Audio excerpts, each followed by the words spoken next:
दोस्त की SSC GD का एग्जाम है, और एसएससी जीडी के एग्जाम के लिए जीएस हम कहाँ से करें। मैं हमेशा दोस्तों को वादा करता हूँ कि आप चाहे कुछ करें ना करें, जीएस में 3 बजे का प्रैक्टिस सेट कर लो और मन से और शिद्दत से कर लो। और जब तक या जितने टारगेट के साथ में, अब मैं बताऊं कि टारगेट कितना रहेगा इस सेट का, पहले मैं आप लोगों को बच्चे, क्योंकि तैयारी करने से पहले आपको पता होना चाहिए, जिसको अगर हम लोग तैयारी कर रहे हैं आपका एसएससी जीडी जो कि 2024 में एग्जाम होगा, इसके लिए दोस्त मैं आपको सबसे पहले ये गाइड कर दूं कि आप लोगों को तैयार क्या करना है, या अब तक क्या महत्वपूर्ण था, या आगे आके क्या महत्वपूर्ण होने वाला है। अगर मैं सब्जेक्ट वाइज रेशियो की बात करूं दोस्त आपसे, सब्जेक्ट वाइज रेशियो जो प्लस माइनस हो सकता है, यानी कि वो आपका कम या ज़्यादा हो सकता है परीक्षा में, यानी प्रश्नों की संख्या कम या ज़्यादा हो सकती है, क्योंकि आयोग कभी भी प्रश्नों की संख्या निश्चित नहीं करता है, वह आपको विषय बताता है। सबसे ज़्यादा वेटेज जो रहता है आपके एग्जाम में वो रहता है स्टैटिक जीके का। स्टैटिक जीके के मैं अगर बात करता हूं दोस्त, क्योंकि आप सबको पता होना चाहिए, जीके और जीएस में आपका टोटल या करंट अफेयर्स को मिलाकर टोटल आपका 20 क्वेश्चन होने हैं। जीएस में आपके कुल 20 क्वेश्चन आएंगे। उन 20 क्वेश्चन में से स्टैटिक जीके का अगर आप देखें, अभी 2022 में जो एग्जाम हुआ उसमें रेशियो आप लोग पाएंगे कि जी आपका 8 क्वेश्चन, 9 क्वेश्चन, 10 इवन 12 क्वेश्चन तक एसएससी जीडी में पूछे गए स्टैटिक जीके से। तो आप इसको आधार मान के चलना 8 क्वेश्चन का, ठीक है, 8 क्वेश्चन का। फिर दूसरा वेटेज आता है आपका हिस्ट्री का। इसमें हिस्ट्री का वेटेज रहेगा आपका 2 से 3 क्वेश्चन, और फिर सबका लगभग उतना ही होता है। जैसे हिस्ट्री के बाद में आपका पॉलिटी का रेशियो आता है, इतने ही क्वेश्चन रहते हैं आपका, 2 से 3 क्वेश्चन, 2 से 3 क्वेश्चन आपका। फिर ज्योग्राफी आएगा आपका। आज के टाइम में आप देखोगे ज्योग्राफी और इकोनॉमिक्स, ठीक है, इन दोनों का वेटेज कम हुआ है, यानी कि आपका आप 2 क्वेश्चन का आधार मान के चलना। इकोनॉमिक्स का आप दोस्त 1 क्वेश्चन का आधार मान के चलना, इकोनॉमिक्स का 1 क्वेश्चन का आधार मान के चलना आप, यानी 8 2 10, 2 12, 2 14 और 1 15। साइंस के दोस्त लगभग 2 क्वेश्चन हमको देखने को मिलेंगे एग्जाम में, लगभग 2 क्वेश्चन देखने को मिलेंगे आपको साइंस के, ठीक है। और इसके बाद में आता है करंट अफेयर्स का जो बाकी बचा हुआ है, यानी इसकी संख्या 1 से 2 और 3 तक भी हो सकती है, यानी 2 से 3 क्वेश्चन तक हो सकते हैं, यानी 2 क्वेश्चन ही आप आधार मान के चलें तो ये कम और ज्यादा हो सकता है। प्रश्नों की संख्या परीक्षा में एक आध ऊपर नीचे हो सकती है, उससे ज्यादा परिवर्तन नहीं आएगा। पहली चीज तो ये कि सब्जेक्ट वाइज रेशियो हम कितना मान के चले परीक्षा में। अब ऐसा नहीं है कि स्टैटिक जीके के 8 मैंने लिख दिया तो 8 ही प्रश्न पूछे जाएंगे, हो सकता है इन प्रश्नों की संख्या 10-12 हो जाए, और शायद मेरे हिसाब से 8 से कम नहीं होगी आज के एसएससी के परिवेश को देखते हुए, ठीक है। अगर हम बात करते हैं मित्र, अब आते हैं बात प्रैक्टिस सेट पर। प्रैक्टिस सेट दो एक बार थम्स अप करें वो मित्र जिन्होंने इसको 2022 में किया, 2022 में जिन्होंने जीडी का एग्जाम दिया था।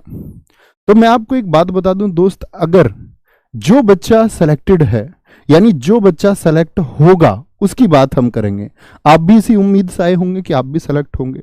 सिलेक्शन होने वाले बच्चों का स्कोर हिंदी में आप देखोगे 19 और 20, ठीक है। मैथ में उन बच्चों का स्कोर आपका 19 और 20, रीजनिंग में उनका स्कोर 19 और 20। और मित्र अगर मैं बात करूं तो यहां जीएस, आज एसएससी की मेरिट काफी ऊंची जा रही है, जीडी की मेरिट भी काफी अच्छी खासी गई, और बच्चों के रहने का कारण रहता है जीएस। जितने भी बच्चे सफल हुए, हालांकि हर अध्यापक, जैसे कि मैं भी तारीफ करने वाला हूं अपना, हर अध्यापक करेगा, लेकिन उसका सच में सच्चाई आप सब लोग जानते होंगे। 3 बजे का प्रैक्टिस सेट मित्र, इसी प्रैक्टिस सेट से आपका 15 या 15 प्लस क्वेश्चन एसएससी जीडी 2022 में देखने को मिले। इस बार भी मैं आपसे प्रॉमिस कर सकता हूं कि एटलीस्ट जब हम साथ मेहनत करेंगे तो 15 क्वेश्चन से ज्यादा क्वेश्चन मैं इस प्रैक्टिस सेट से आपको दिलाने का काम करूंगा। यानी उसकी संख्या फिर 16 हो सकती है, 17 हो सकती है, 18 हो सकती है। कोई करंट अफेयर्स का क्वेश्चन वेरी कर जाए उसकी बात अलग है, बाकी जो निश्चित चीजें हैं वो आप इस प्रैक्टिस सेट से कर जाएंगे। तो मैं अगर प्रॉमिस आप लोगों से करूं कि 15 क्वेश्चन से ज्यादा ही ज्यादा आप करेंगे, अगर जुड़ा रहें, तो एक प्रॉमिस आपका भी बनता है।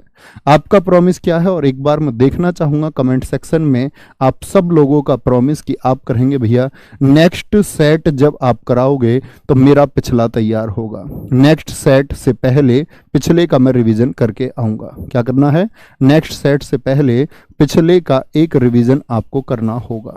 यानी कल जब मैं प्रैक्टिस सेट 2 कराऊंगा तो आप प्रैक्टिस सेट 1 को एक बार रिवाइज करके जरूर आएंगे, ये प्रॉमिस मैं आप लोगों से चाहता हूं, ठीक है। और दोस्त इतना बेसिक से चलेंगे, यानी कि ऐसे नहीं है कि हमेशा ये स्टैटिक जो आपका या फिर ये प्रैक्टिस सेट जो है आपका किसी भी सब्जेक्ट के लिए। दरअसल क्या होता है दोस्त, जब हम आपका जीएस की तैयारी करते हैं तो बहुत सारे लोग प्रैक्टिस सेट में क्वेश्चन कहीं से भी ले लेते हैं। मतलब एक क्वेश्चन ज्योग्राफी का कहीं से उठा लिया, कोई आधार नहीं, बस प्रश्न ले लिए, प्रश्नों की संख्या पूरी करी और प्रैक्टिस सेट बच्चों को करा दिया। बच्चों ने प्रश्नों को रटा लेकिन उनका एक क्रम नहीं था। इसी वजह से बच्चे प्रैक्टिस सेट जीएस के पे बहुत भरोसा नहीं करते हैं। इस 3 बजे के प्रैक्टिस सेट आरडब्ल्यू पर बच्चों का भरोसा इसी वजह से है क्योंकि यहाँ चीजें आपको क्रम से मिलेंगी। क्रम से मतलब है जैसे कि हम अगर शुरुआत करेंगे, पॉलिटी की हम शुरुआत करेंगे तो हम प्रस्तावना से ही शुरू करेंगे। पहले हम प्रस्तावना के जितने संभावित प्रश्न है जो बन सकते हैं उसको खत्म कर देंगे, उसके बाद ही मित्र हम कहां चलेंगे, आपका अन्य अनुच्छेदों या आगे के भागों जैसे नागरिकता। नागरिकता के बाद में हम मौलिक अधिकारों के प्रश्न, फिर मौलिक कर्तव्य, मौलिक कर्तव्यों के बाद फिर हम राष्ट्रपति पर जाएंगे। यानी हमारा प्रैक्टिस सेट अगर कोई बच्चा ज्वाइन करे तो उसको थ्योरी की फीलिंग आती है, यानी उसको ऐसा लगता है कि हम हर रोज थ्योरी कर रहे हैं। अगली बात, ये चीजें मैं इसलिए बता रहा हूं आपको क्योंकि जो बच्चे बाद में ज्वाइन करेंगे उनको परेशानी होती है, वो क्वेश्चन पूछते हैं। अच्छा, अब हम बात कर लेते हैं डेली कितने क्वेश्चन होंगे। बिल्कुल जीडी के पैटर्न पर चलेंगे, 20 क्वेश्चन। 20 क्वेश्चन आपका डेली इसमें होंगे। अब अगला क्वेश्चन आएगा बहुत सारे बच्चों का, जी अदर एग्जाम्स के लिए मैं ये प्रैक्टिस सेट ले सकता हूं। अदर कोई भी वनडे एग्जाम हो मित्र, कोई भी आपका वनडे एग्जाम है, जिस वनडे एग्जाम की आप तैयारी कर रहे हैं, चाहे वो प्री हो या फिर आपका मेंस हो, चाहे एमटीएस हो, चाहे आप सीजीएल की तैयारी कर रहे हैं या आप दिल्ली पुलिस की तैयारी कर रहे हैं या यूपी पुलिस या यूपी कांस्टेबल, यूपीएसआई, कहने का मतलब है वनडे एग्जाम सभी आप इस प्रैक्टिस सेट को किसी भरोसे के साथ ज्वाइन कर सकते हैं। मैं कहूंगा यस भैया आप ज्वाइन कर सकते हो। क्लास हमारी मंडे टू फ्राइडे होगी, ठीक है। मंडे टू फ्राइडे रखने का मतलब ये होगा कि सैटरडे संडे में आप लोग रिवीजन करने से चूकेंगे नहीं। नई ऊर्जा के साथ आप हर सोमवार मुझे मिलेंगे। हर सोमवार नई ऊर्जा से मिलने का मतलब होगा पिछले 5 सेट आपके तैयार होने चाहिए। मैं हर बार अप्रोच करता हूं 10 सेट के बाद में एक रिवीजन आपका टेस्ट लेने का। हर बार हम ऑब्जेक्टिव लेते हैं, इस बार हम इसको वन लाइनर करने जा रहे हैं। यानी कि आपका रिवीजन 10 सेट के बाद में वन लाइनर होगा।